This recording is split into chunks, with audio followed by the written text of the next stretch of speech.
The American Dream TV begins filming in January, and as your new host, I wanted to reintroduce myself. What's going on, everyone? Welcome back to my channel. Thank you so much for tuning in. My name's Craig Kiriokos, and I guess I'm the new host of a TV show. How crazy is that? In all honesty, I am thrilled for the opportunity, and American Dream TV is actually an Emmy Award nominated show that airs nationwide. So it's kind of a big deal. The aim of our show is to highlight local businesses, community, and of course, real estate. And with so much negativity in the news and on TV recently, American Dream TV aims to be that beacon of light in the darkness. We begin shooting here in January, and then we'll be airing a new episode every single month. And just to give you some scope of how big this show is, last month we had 10 million viewers. And as a network, we produce more local content than HGTV and Bravo combined. And we're currently casting for the 2023 season, so if you know someone who is a local business owner or a mover and shaker in the community or in the city, I'd love for you to reach out, drop a comment down below, or send me a message. I'd love to talk about it and see who we might be able to feature on our show. And because this is also a real estate TV show, we are casting for new listings. So if you know someone who's thinking about selling in 2023 and you'd like to have your home featured on national television, reach out. I would love to talk with you and see if there's something we can do. Now, without further ado, let's jump into today's video. Now, there's a big part of me that doubts if there's anybody else out there that's quite as excited about this as I am. Even having worked in the film industry for a number of years, to have and host my own TV show here in Oklahoma City is a really big deal for me. In fact, it's a dream come true. And that's kind of why I wanted to do this video. You see, I am really living the American dream, and I want to tell you that story real quick. So if you've got a couple minutes, buckle up and let's jump right into this. So there are a lot of people that I've met over the years, and they look at, I guess, where I am or the business that I've created, and the consensus is usually like, well, it must be nice, or they kind of assume that I had all of this opportunity handed to me on a silver platter, and that really couldn't be further from the truth. And so I just wanted to tell you a little bit about how I got here and why I'm here. So in order to do that, I've got to rewind all the way back to when I was 15 years old. I was just a little innocent kid, and I had the world in the palm of my hand. I had a family that loved me. I had a girlfriend. I played football. I was pretty good in school. In fact, I was very good in school. So good, in fact, that I was bored with my classes and I never paid attention and didn't do my homework. And if you saw my life from the outside, you probably would have assumed that everything is great. But what nobody else knew was that in that period of my life, I was actually about to develop a pretty serious addiction to opiates. Now, this wasn't the kind of addiction where I was like breaking into places and robbing people and going to jail and stuff like that. My addiction was supported by the doctors that doled out prescriptions every month. And in hindsight, I think it's a little interesting that you don't really realize you're becoming addicted to something until it's already happened. So let's set the stage. From 15 to about 18, I had been taking a small amount of opiates on a daily basis to help with what I thought was a back injury. Now, I'm not like incapacitated or anything. In fact, at that time, I was actually a retail manager for a big box retail store, and I was doing quite well. I really did love my job, and I was on the fast track to becoming a district manager, and again, had the world in the palm of my hand. I also had big dreams of becoming a real estate investor, and living in Las Vegas at the time, I saw real estate was a booming industry, and there were people everywhere making money hand over fist. So I figured, why can't I? And I bought my first house. Now, I bought my first investment property in 2007, and the plan was to live there for 2 years and then either rent it out or resell it, take the proceeds from the sale, and then go invest in more real estate. But I bought in 2007, and I didn't know what I was doing. Like literally no idea. And this is how bad the loans were in 2007. When I sat down with a mortgage broker, he actually asked me if I wanted to roll in my car to the new house. That way I wasn't paying that $400 a month, I was just paying one small payment. Thank God I didn't do that, but I did end up getting an adjustable rate mortgage that I didn't realize wasn't fixed. So a little over a year after purchasing my home, I had a 6% adjustable rate, and that rate went from 6 to 11%, which effectively took my payment from $1,600 to $3,200 a month. And I did what any reasonable person would do, called the bank and complained about it. And that got me absolutely nowhere. The bank actually told me that there was such a big line of foreclosures in Las Vegas that I should just stay put, save my money, and wait to hear from the bank, and that they would let me know when they began foreclosure proceedings. Well, the bank was right. It took a long time, but eventually they did come for me, and I lost everything. And I remember a moment sitting at a stoplight. I was living in Las Vegas. I had just picked up a prescription, and I'm sitting at the stoplight, and a Porsche SUV pulls up next to me. And I'm staring out the driver's side window, looking at this Porsche, and I'm kind of daydreaming. I'm like, wow, like that must be nice. You know, like, what do you have to do to buy a Porsche? That guy must be a doctor or a lawyer or, you know, something. And I sat at that red light wondering what my future looked like. Did I even have a future? If I did, surely I'd never be driving a Porsche, but was there even a chance for me to succeed? So as you can imagine, in this state of mind, I was really at the whim of anything and everything that came into my life. And I quickly realized that I had absolutely no control over what was going on. I decided that it was time to get off opiates, and I looked for a doctor that could help me get off of it safely. And in a way, he did help me. And in a way, it was probably life-saving. But in another way, he also set me back a few years. See, his solution was to prescribe me a long-lasting narcotic that would alleviate any withdrawal symptoms, but also not give me the cravings for opiates. And me being a young kid and being, you know, kind of messed up and in a bad spot in life, I took him at his word. But what I didn't know at the time was that what he was prescribing me was basically synthetic legal heroin. However, it did allow me to stop using opiates. A few months later, in February, on Super Bowl Sunday, I got a call from my sister at about 8 o'clock in the evening. I had been hanging out with a friend, and she told me that our mom had had an accident, was in the hospital, and that they needed me. My mom had tripped in her house and had hit her head and was alone. And so she was left there by herself for a few hours before anyone found her. By the time they got her to the hospital, the paramedics said that her situation was critical. They rushed her in and immediately put her on life support. They were doing this experimental test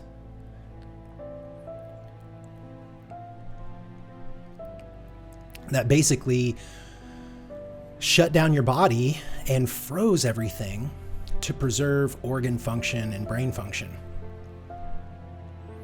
We kept my mom on life support for 5 days. And then on the 6th day, the doctor came and talked with me and said that medically there was nothing more that could be done. The only chance that we had was to leave her on life support and see if she happened to make a recovery. But the chances would be incredibly slim and the costs would be very, very high.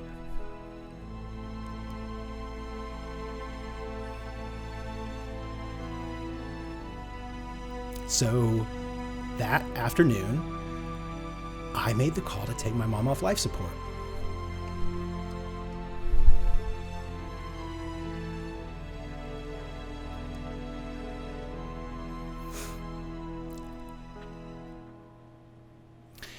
And in order to cope with everything that was going on in my life, I felt like I needed to run. And my cousin was stationed at the time in Maryland, in the Navy, and him and I were close growing up, and he invited me to come stay with him for a little while and get out of Vegas and kind of restart everything. And so I did. I went out for a couple weeks. I liked it out there. And so when I came back, I asked to transfer. And about 30 days later, I was a resident of Maryland. Fast forward a few more months, and it's a weekday. I'm at work. It's about 10:30 in the morning, and I get a call from my dad.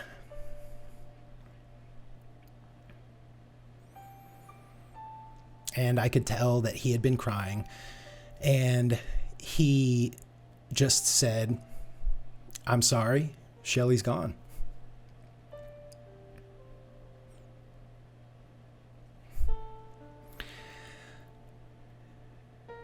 In a matter of 6 months, I had lost the woman that gave birth to me and raised me. And my little sister that was born 19 months after me, who in a way I raised and in a way was my best friend. And they were gone.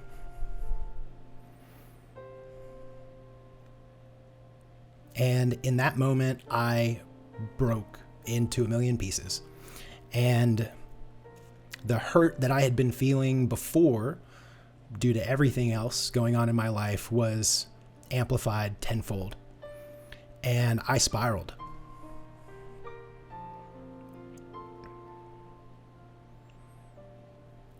The next couple of years, I was in a free fall, literally and figuratively reaching for anything that could provide any semblance of temporary relief. My addiction to opiates became worse, and it was compounded by alcohol and food. And after a couple of years of this, I was a mess.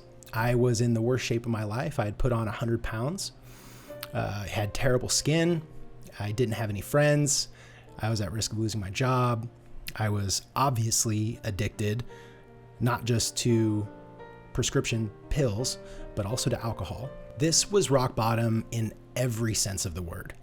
And I don't know what encouraged me to do it, but I finally worked up the nerve to call my dad and come clean about everything that was going on, because he didn't know. He didn't know that I was struggling. He didn't know that I was addicted to anything. He had no idea. My father's terms were simple. He would give me a roof to sleep under. I could come stay with him. He would not give me a dime. I would have to be sober, and I would have to be working. And I wouldn't have to pay rent, but if I couldn't hold up my end of the bargain, I was out. And I was holding up my end of the bargain. I was working on my sobriety. I was working, and a couple months into my journey, I ended up having the opportunity to work on the set of a feature film, like an actual movie. And I loved it. That really started the change in my life. And then before I knew it, I had a new addiction. Cinema. It was a combination of everything: the cinematography, the photography, lighting, composition, and just the experience of it all. I absolutely fell in love. But it's not like I was doing anything glamorous. I started out as a production assistant, which basically meant that I walked around with water bottles and handed them out to the crew and the cast. I was as low as you can go on a film set, but it was still a great time. I was setting up tables and chairs for the crew and the cast to eat lunch, and running errands and taking trash out and stuff like that. But I had a blast, and I had good work ethic, so I climbed my way up the ladder very quickly, and inside of a year, I was the production manager on a show that I was taking to Cape Town, South Africa. And that experience forever changed my life. South Africa, for me, will always be one of those experiences, just because I was there for so long, that I'll never forget. It will always be special to me. When I got back home, I continued traveling the country, working on shows, and one state in particular kept calling me back, and that's Oklahoma. Before long, I grew weary of traveling, and I really began considering a career change. I really felt a calling to build a business and start to build something for myself that would have some substance and some meaning, something that I could put myself into. And I also wanted to plant roots. I wanted a community. I wanted to be part of the community. Working in film allows you to travel to cool places and meet cool people, but everything has an expiration date. Everything's temporary. So I spent a lot of time considering different careers. Really wanted to do this right. And I knew I had one chance at a career change, and I wanted to do it right. So every time I had a new idea, I would write it down on this list, and I thought about everything, believe me. But one thing I kept coming back to, and that was real estate. I had tried it once before, and I think I was scared of it because of how badly I had been burned. One thing that I remembered Les Brown saying that changed my life was, "It's possible." And hearing those words and listening to my other mentors, I started to believe that I could do it. I could build a business. I could build something for myself. I could be a valued member of the community, but I knew that if I went for this, I would have to do it differently, and I would have to do it right. So I spent a year, and I read every book I could find on real estate. I studied about it. I listened to people talk about it. I watched courses. I listened to lectures. I completely immersed myself into the real estate sphere. I wanted to learn everything, and I wanted to set myself up so that I couldn't be beat. not again. I read not only about real estate and architecture, design, building, real estate law, I also read up on marketing, advertising, and psychology, because all of those come into real estate sales. And all the while, I kept coming back to my mentor, Les Brown, who I remember so vividly saying, it's possible. And I remember one video back from the 90s. I get goosebumps when I talk about this. I remember he was talking at the Georgia Dome, and there were thousands of people there. I'm watching this video, and something about it just resonated with me. And that moment, something inside me shifted, and I began to change. I think mentally and spiritually and emotionally, I began to make a shift for the better. I continued listening to Les Brown and all of his lectures for the better part of a year. And I also ended up stumbling upon the entire self-improvement or self-development industry, and ended up finding a whole new group of mentors, including Zig Ziglar, Earl Nightingale, Tony Robbins, Tom Bilyeu, even Ryan Serhant, but of course, the granddaddy of them all, Napoleon Hill. It was like I had put on a new pair of glasses, like magic glasses, ones that allowed me to see the world through a new lens. I listened to what it was that these guys were saying. I heard it, I studied it, I analyzed it, and I analyzed myself, and I committed myself to change. And then when the time came, I was so confident in myself that I went ahead and bought my house and quit my job and decided to get into real estate. And I deliberately put my back up against a wall because I knew that I could do it. And literally everybody in my life thought that I was crazy. I would hear from family or friends, and they would be like, dude, what are you doing?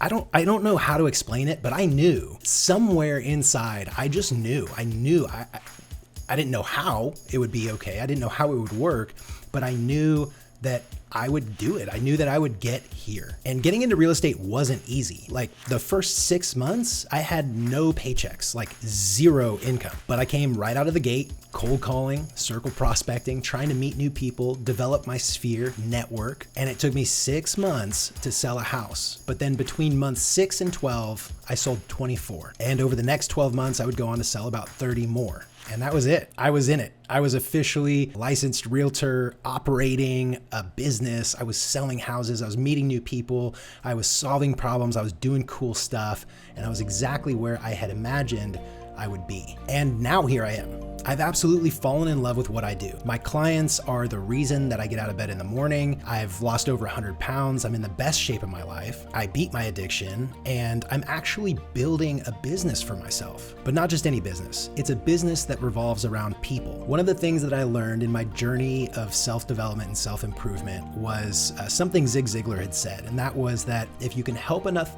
other people get what they want, you can have what you want. Actually, I think it went something more like this. You can have everything in the world that you want if you'll just help enough other people get what they want. I probably listened to his tape more times than I'm willing to admit. And then it all started to click. The pieces started to go together. I started to understand it. It's like I got it.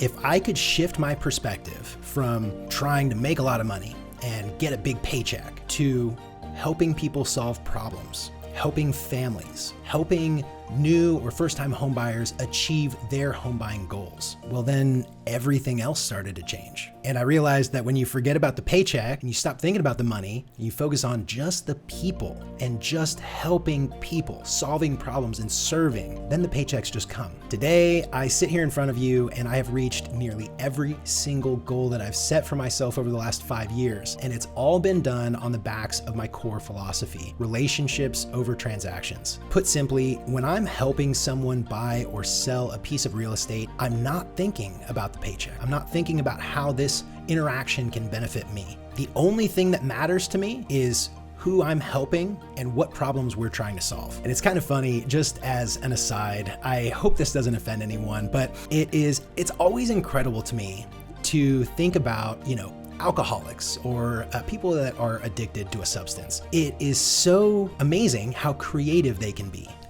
People who are addicted to something, when they need something, they are so incredibly creative in how they can get it. And I don't know for sure, but I wonder sometimes if a little piece of that addict brain is still stuck in there, and that's why I'm kind of like a dog with a bone in this real estate business. I really don't know what it is, but persistence seems to be my new superpower.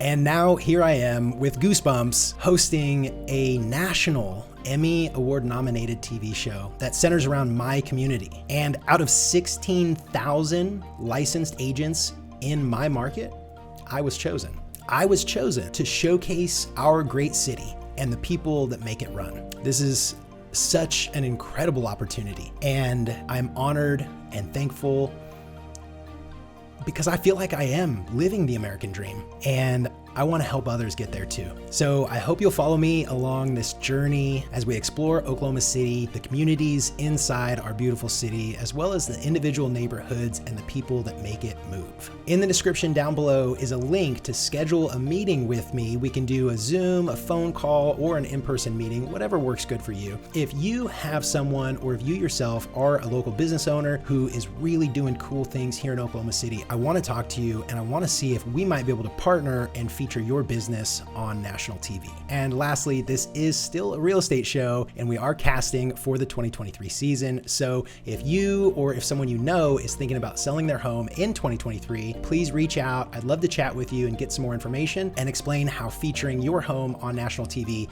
could help maximize your return on investment. Guys, I want to take a second and just thank you all, anyone who stayed and watched this entire video. I really appreciate it. All of this is very, very close to me and it's not a lot that I share. And so this is really me coming out of my shell, and thank you for sticking around and listening to it. And if by chance you or if someone close to you is struggling, whether that be with addiction or just self-doubt or self-defeat or whatever it is, there are ways out, and it's possible. If it's possible for me, it is possible for you. I love you guys all so much. I love Oklahoma City. I'm so grateful for everything that I've gone through, everything that has happened for me, and I'm excited to share this journey with you guys going forward. So thanks again. I appreciate it. You guys have a wonderful day, and we'll talk soon.